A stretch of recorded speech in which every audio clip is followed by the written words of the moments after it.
हमने 3500 रुपए से बढ़ाकर 10,000 कर दिए। मान्यवर पहली सरकार ने तो इनको नियमित शिक्षक भी बना दिया था। अगर ये इस पैटर्न पर सरकार आती है तो पहली सरकार ने तो नियमित शिक्षक भी बना दिया था, ये उनको नियमित शिक्षक बना दें।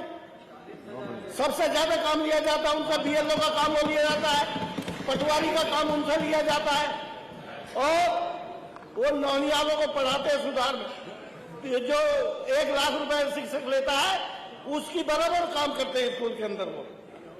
मैं आपको बताना चाहता हूं कि आप इनकी 23 सालों से कोई तनख्वाह नहीं बढ़ाई। मैं गांव में गया मान्यवर, मुझे एक शिक्षा मित्र मिला। आप क्या कह रहे हैं 23 साल से?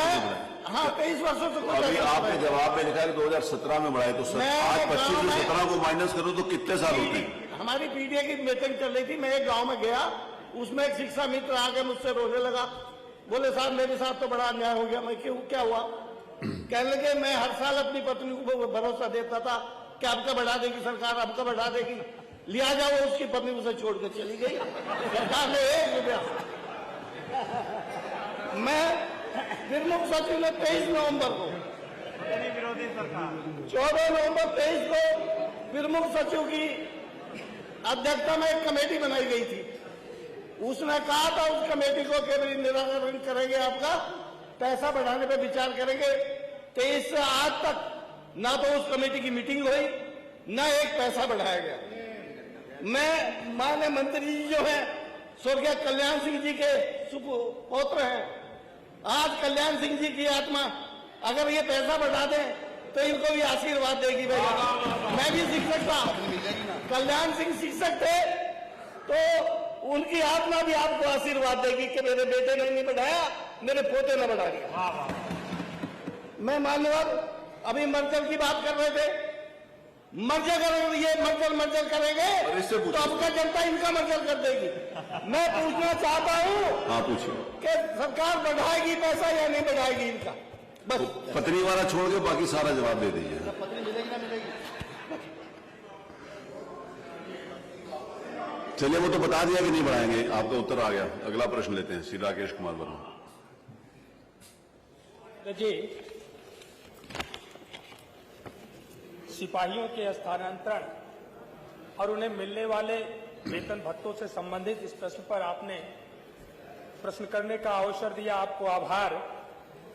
महोदय, यह प्रश्न उन सिपाहियों के स्थानांतरण मिलने वाले वेतन भत्तों से जुड़ा हुआ है जिनकी कमर में एक बार बेल्ट बंध जाती है तो अब बेल्ट कब खुलेगी, कब विश्राम करेंगे, कब सोएंगे, कब भोजन मिलेगा, इसका कुछ भी अता पता नहीं होता। महोदय, उनके माता पिता के बारे में सरकार ने कभी चिंता नहीं करी।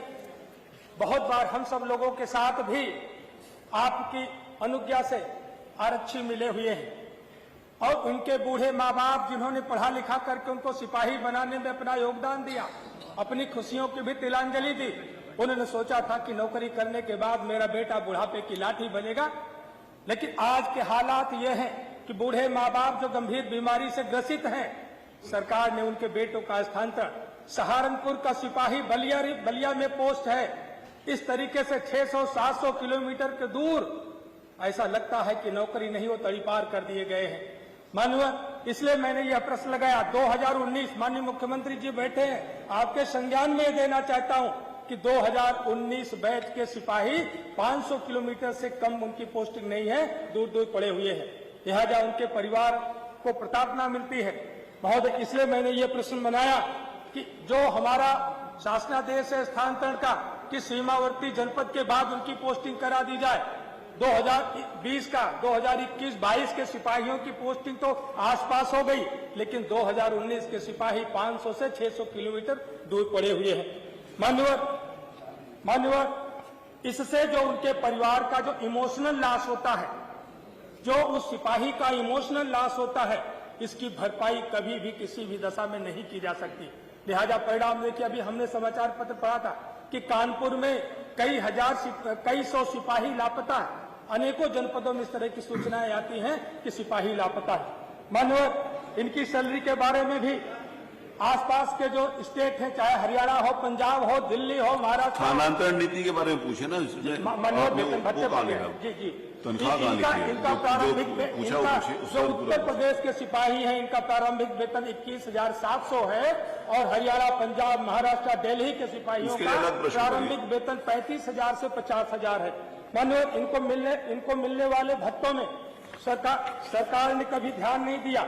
अभी माननीय मुख्यमंत्री जी का जवाब इसमें है राशन भत्ता, जो भोजन पौष्टिक आहार का भत्ता 1875 रुपए माननीय पुलिस लाइन से लेकर के कहीं पर भी जो कैंटीन पुलिस विभाग की चल रही होगी उसमें जो खर्च लिया जा रहा होगा, अगर उसको भी देखेंगे तो एक सिपाही का एक महीने का कम से कम 3,000 रुपए जरूर उनके खाने में खर्च दिखाया जाता होगा। लेकिन उन सिपाहियों का मिलने वाला भत्ता 1875 रुपए माननीय बहुत कम है। वहीं पर वर्दी का भत्ता 3,000 रुपए और साइकिल भत्ता मानव कोई सिपाही आप सबको क्या दिखा क्या आपने चलते हुए मानव ये इसी भत्ते से जुड़ा हुआ है। मैं विषयांतर प्रश्न नहीं कर रहा हूँ। माननीय मुख्यमंत्री जी बैठे हैं। मानव आपने कहा था 3 वर्ष पहले कहा था कि हम सिपाहियों को 500 रुपए मोटरसाइकिल भत्ता देने का काम करेंगे, लेकिन अभी तक उसका शासनादेश प्रतीक्षारत है। वर्दी धुलाई का भत्ता 188 रुपए। उत्तर प्रदेश के सिपाहियों को कोई जोखिम भत्ता नहीं दिया जाता। HRA 1200 रुपए और यही आसपास के स्टेट में देखेंगे तो HRA 24% दिया जाता है। मान्यवर, इनको छुट्टी के नाम पर शून्य है। कम से कम महीने में 2 दिन का अवकाश मिल जाएगा तो इनका जो मानसिक उत्पीड़न होता है वह नहीं होगा, इनकी कार्यदक्षता बनी रहेगी।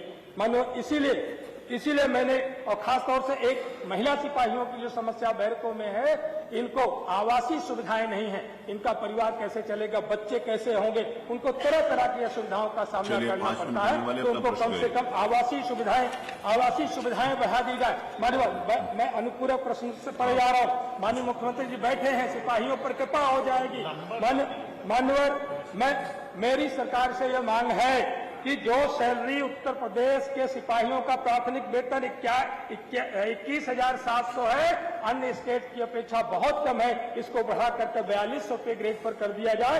राशन भत्ता जो 1875 रुपए है, इसको कम से कम 3,000 रुपए कर दिया जाए और वर्दी भत्ता 3,000 से बढ़ा करके 6,000 कर दिया जाए और साइकिल का भत्ता 200 से बढ़ा करके मोटरसाइकिल का भत्ता 1,000 रुपए कर दिया जाए और जोखिम भत्ता जो उत्तर प्रदेश में नहीं है उसको भी घोषणा अगर माननीय मुख्यमंत्री जी आदेश करा दे तो हो जाए। HRA इनका कम से कम 25% निर्धारित कर दिया जाए। मैं माननीय मुख्यमंत्री जी से ये मांग करता हूँ। चलिए, उन्होंने मांग के लिए कोई प्रश्न नहीं पूछा, अगला प्रश्न देते हैं। कोई पूछा नहीं उन्होंने, बैठे वाले से पूछा ही नहीं है।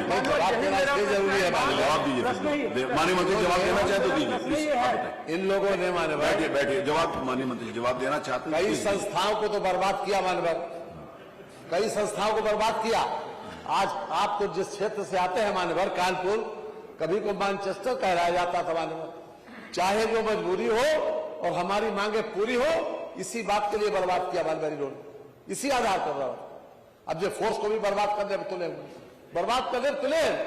जितना इस सरकार ने पुलिस प्रशासन और बाकी लोगों को खासतौर से नौकरी, उनका टाइमली प्रमोशन देने का काम किया, आज तक किसी सरकार ने नहीं किया मान्यवर।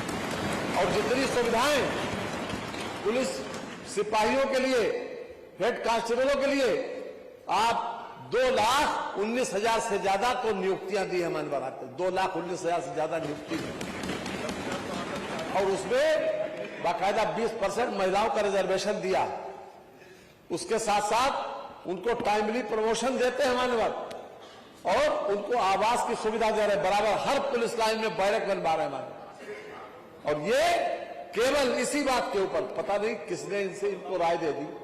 एक वो आए थे, उन्होंने कहा, वो पता नहीं इंग्लैंड से आए कहां से आए, उन्होंने कहा कि पानी एक बूंद मिल नहीं रहा, बताइए। अब वो ये आदमी कोई हिंदुस्तान का आदमी कह सकता है, ये प्रदेश का आदमी कह सकता है पानी नहीं मिल रहा। ये सवाल जो है। और दूसरे ये इनको मालूम ही नहीं किस दुनिया में रह रहे।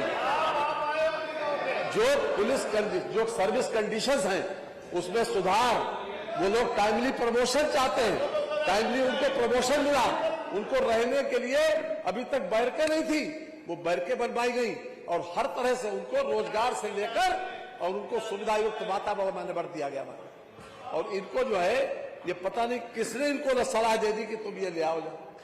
मानवर हर तरह से ये सरकार पूरी तरीके से सचेत है और फोर्स के लोगों को मेरा आपके माध्यम से कहना भी है मानवर, पूरे सदन से भी, कि फोर्स के लोगों को कम से कम बर्बाद करने से छोड़ दे मानवर। प्रश्न संख्या 6